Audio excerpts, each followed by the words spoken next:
بسم اللہ الرحمن الرحیم اللہم رب زدنی علما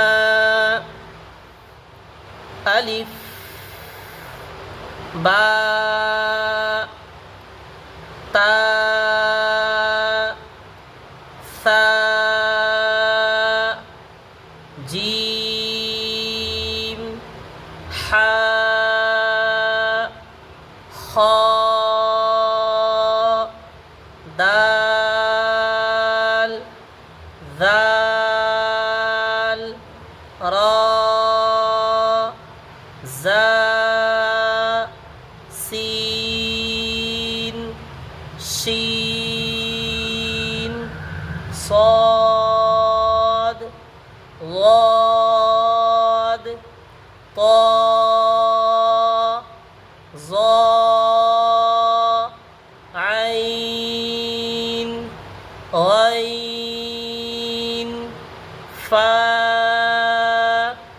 قاف کاف لام میم نون واو ہا لام الف حمزہ یا تو قارئین یہاں پر جتنے بھی حروف کو ہم نے پڑھا ان کو عربک الفابیٹ یعنی حروف تہجی کہتے ہیں۔ ان حروف تہجی کو صحیح طور پر ادا کرنا انتہائی ضروری ہوتا ہے۔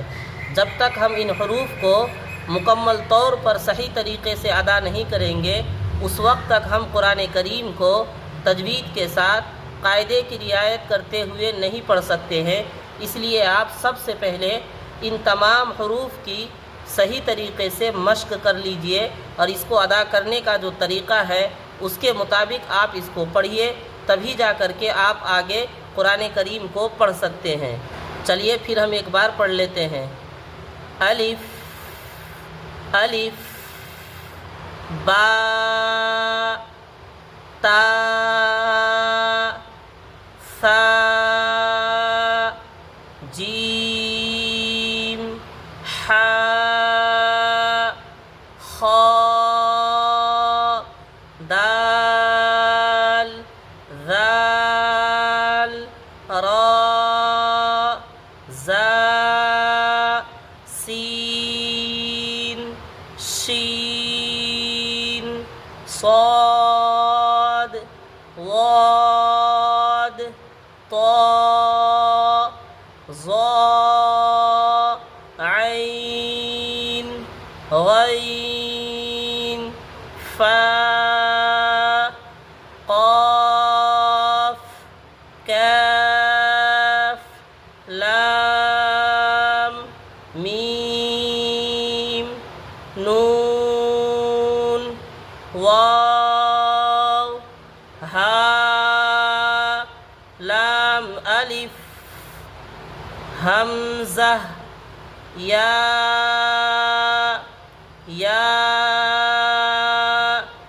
قارئین یہاں پر نقطوں کی پہچان کرائی گئی ہے۔ یہاں دیکھیے آپ گول دائرے میں جو لال کلر کا نشان دیکھ رہے ہیں اس کو نقطہ کہتے ہیں۔ یہاں پر دیکھیے لکیر کے نیچے کالی لکیر ہے لمبی لائن میں اور اس کے نیچے گول دائرہ بنا ہوا ہے، یہ نقطہ ہے۔ تو دیکھیے لکیر کے نیچے ایک نقطہ ہے، یہاں دیکھیے کالی لکیر کے اوپر ایک نقطہ ہے، یہاں لکیر کے اوپر دو نقطہ ہے، یہاں لکیر کے نیچے دو نقطہ ہے اور یہاں لکیر کے اوپر تین نقطہ ہے۔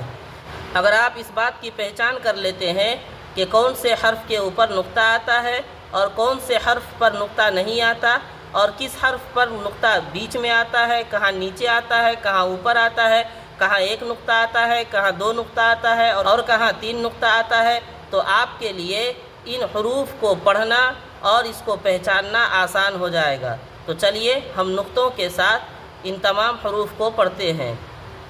الف خالی، دیکھیے الف میں ایک بھی نقطہ نہیں ہے تو ہم اس کو اس طریقے سے پڑھیں گے۔ الف خالی، با کے نیچے ایک نقطہ یہاں دیکھیے با کے نیچے ایک نقطہ ہے، با کے نیچے ایک نقطہ، تا کے اوپر 2 نقطہ، سا کے اوپر 3 نقطہ۔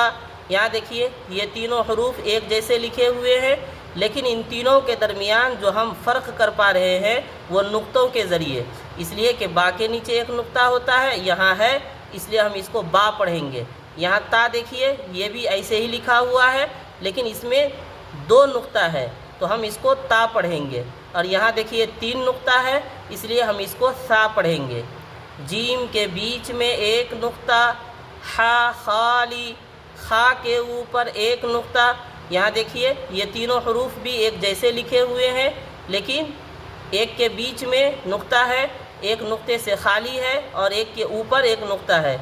تو اگر بیچ میں نقطہ ہو تو وہ جیم ہوتا ہے، نقطے سے خالی ہو تو وہ ہا ہوتا ہے، اور اگر اس کے اوپر ایک نقطہ ہو تو خا ہوتا ہے۔ لہٰذا یہ جیم ہے، یہ ہا ہے، اور یہ خا ہے۔ دال خالی، دال کے اوپر ایک نقطہ، را خالی، زا کے اوپر ایک نقطہ، سین خالی، شین کے اوپر 3 نقطہ، صاد خالی، غاد کے اوپر ایک نقطہ، طا خالی، ظا کے اوپر ایک نقطہ، عین خالی، غین کے اوپر ایک نقطہ، فا کے اوپر ایک نقطہ، بڑی قاف کے اوپر 2 نقطہ، کاف کے بیچ میں نشان، لام خالی، میم خالی، نون کے بیچ میں ایک نقطہ، واو خالی، ہا خالی، لام الف خالی، حمزہ خالی، یا معروف کے نیچے 2 نقطہ، یا مجہول کے نیچے 2 نقطہ۔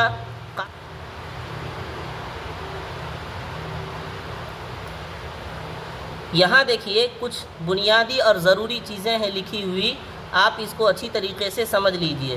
جیسے ہم نے یہاں اوپر میں عربک الفابیٹ کو پڑھا ہے، انہی حروف کے اوپر کبھی کبھار زبر زیر پیش، 2 زبر 2 زیر 2 پیش، جزم مد وغیرہ آتا ہے، تو آپ ان تمام کو بھی پہچان لیجئے، اس لیے کہ آگے جو ہمارا سبق آنے والا ہے ان کا تعلق انہی چیزوں کے ساتھ ہے۔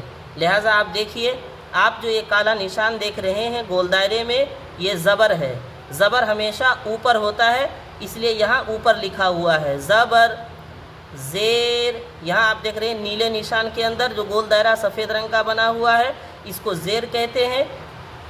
پیش، آپ یہاں دیکھیے گول دائرے میں جو آپ دیکھ رہے ہیں کالا نشان، اس کو پیش کہتے ہیں، پیش ہمیشہ اوپر ہوتا ہے۔ پیش، زبر، زیر، پیش، اور کبھی جو ہے یہی چیزیں 2 مرتبہ لکھی ہوئی ہوتی ہے، 2 زبر، 2 زیر، 2 پیش، جزم، تشدید، مد، بڑی مد، کھڑا زبر، کھڑا زیر۔ پھر سے ایک مرتبہ قارئین دیکھ لیجئے، زبر، زیر، پیش، 2 زبر، 2 زیر، 2 پیش، جزم، تشدید، مد، بڑی مد، کھڑا زبر، کھڑا زیر۔ تو قارئین، آج الحمدللہ ہم نے قاعدہ بغدادی کا پہلا سبق عربک الفابیٹ پڑھ لیا ہے۔ انشاءاللہ اب ہم اگلے سبق حرکات کے بیان میں ملیں گے۔ السلام علیکم ورحمۃ اللہ وبرکاتہ۔